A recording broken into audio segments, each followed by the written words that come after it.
కేకిరింతలు లెక్క చేయకు, పళ్ళున్న చెట్టుకు అలవాటేగా.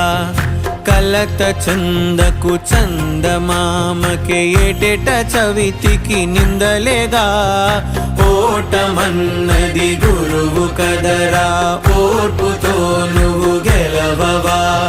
రేపుకే దిక్సూచి నిన్న రెక్కలే చుక్కానిరా. నీరు నేల ఆకాశం నీపై చూపెను పాశం. దారే తప్పిన పాదాలు గాడిన పడితే సంతోషం.